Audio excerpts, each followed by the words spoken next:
The video that I'm shooting today is one that I've been pretty excited about making for quite a while.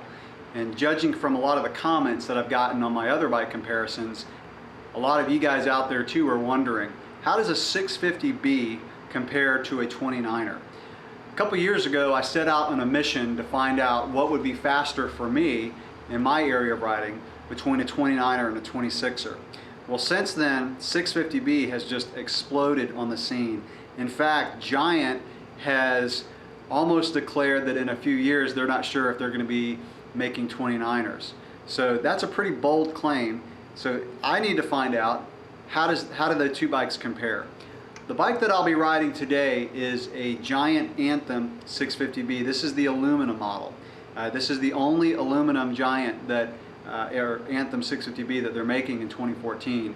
The other ones are carbon. They're still making the 29ers. They're making the Anthem 29er and also the Trance 29er. And so what I'm going to do today is I'm going to go out and do 4 laps on a course pretty close to my house, and I'm going to do a portion of this race course that we use. And the portion that I'm going to do is going to take me about 11 or 12 minutes to complete. I'm going to do a lap on the 650B.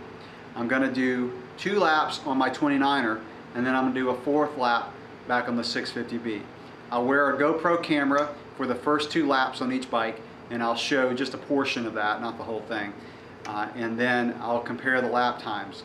I'll also use my heart rate monitor to judge my efforts, and I will give my conclusion at the end, not only of the lap times, but also the ride characteristics, because a lot of you guys out there don't race and you don't really care about your lap times. You care about being on a fun and probably a fast bike.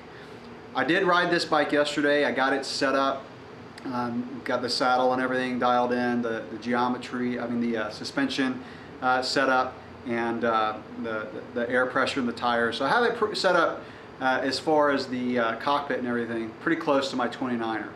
I'm not going to give you my thoughts on the ride characteristics yet. I did about an hour, some hard efforts to get used to how it felt kind of in the turns at race pace, that kind of thing. Again, real excited about this. Unfortunately, today's test will not be fully conclusive. It could prove that 650B is faster than 29er, but it's not going to prove that 29er is faster than 650B. And what I mean by that is, this is, like I said, the aluminum model, and it weighs about 3.5 pounds more than my 29er race bike. This one retails for about $2,200. That's about 1/3 of the price of my 29er carbon. And so if this bike beats the 29er, I think it's pretty safe to say that 650B will be faster. However, if the 29er is faster today, that's not necessarily going to prove it because of the weight of this bike. Now, what I'm going to do to make it a little bit more even is I'm going to use a full water bottle, which adds about 1.5 pounds on my 29er, and I'm just going to ditch the water bottle for my laps on the 650B to hopefully, bring it a little bit closer together. Now, I do have a buddy of mine who has the top of the line carbon Anthem on order, and once that comes in, I'm going to shoot another video. He and I both are going to do our lap time, so it's not just going to be me, it's going to be he and I doing these. We're going to do the test on our full suspension 29ers, and then also on his new carbon 650B. So let me show you the bikes real quick before I head out on my test loops. All right, so here is the Giant Anthem 3 aluminum. First of all, just a big thanks to Bike Works of Gainesville, Florida for letting me borrow the bike today. And you can read the specs online, so I'm not going to really go into the detail of this bike, but it's got Shimano components. They were rear derailleur, SLX front derailleur, good durable components. Not the lightest, but works really well. Enduro brakes, SLX shifters, RockShox suspension. I'm mainly a Fox guy, but RockShox, pretty good stuff. It's real smooth. The seals are probably needing to be broken in a little bit more, but it's a smooth riding bike. I'll probably do a more in-depth review before I give this bike back as a separate video. It's got the Schwalbe Racing Ralph tires. These are really good tires. I'm mainly a Maxxis guy, but I was really impressed with how these felt yesterday. Really good cornering traction, real predictable in the corners.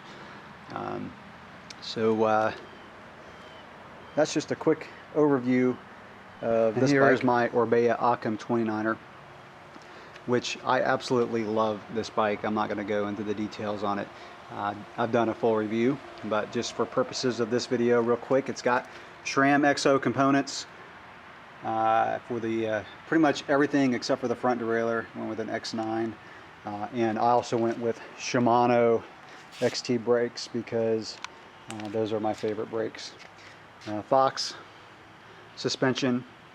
It's got the new Fox CTD stuff. So really good bike. As far as the tires, Maxxis Aspen tires, and Stan's rims.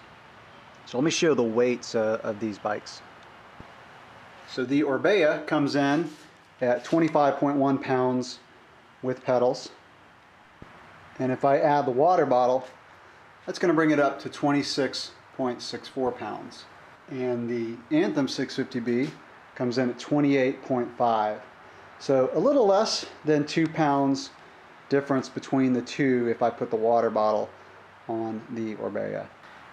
All right, now it's time to get suited up and go ride.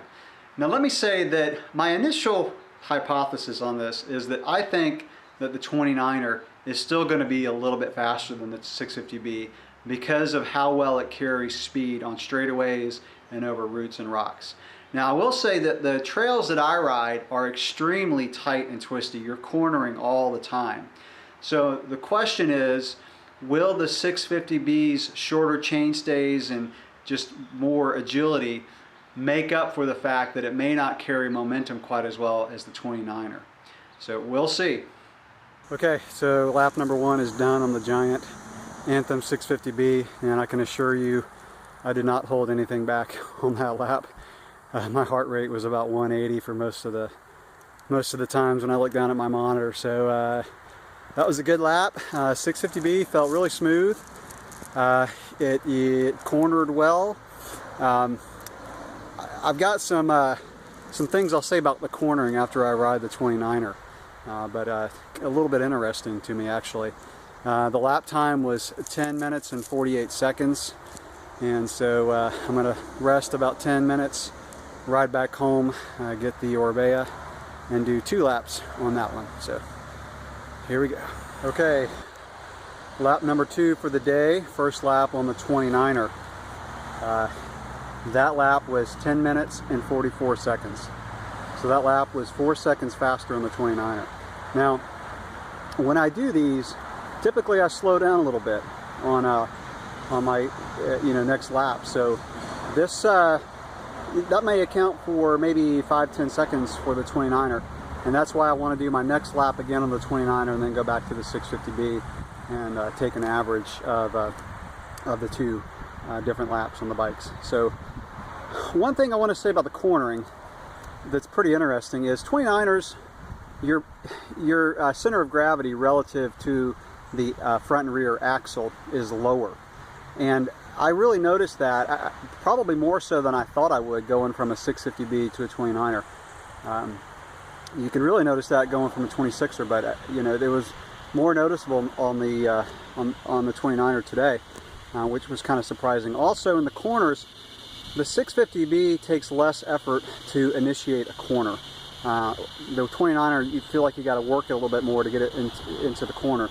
However, when the 29er is in the corner, it feels more stable and a little bit more confident. So 29ers, I mean, this is not real groundbreaking news. They just feel more stable in the corners, and also when you're going over chunky rocks and roots. So now I'm going to rest probably about another 10-12 minutes and do the 3rd lap of the day, 2nd lap on the 29er. Okay, lap number 3 of the day, number 2 on the 29er. 10 minutes, 59 seconds. So I slowed down 15 seconds between my 2 laps. I can feel the lactic acid starting to build up in my legs. These efforts are probably harder than a typical race pace just because they're short. So on a cross-country race, I probably would not be pushing quite this hard.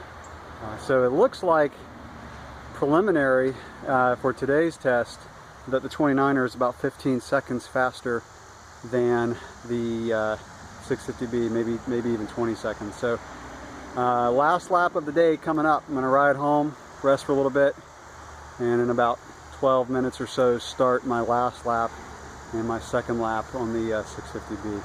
So this will be quite interesting. Okay, so my last lap on the Anthem 650B was 11 minutes and 19 seconds.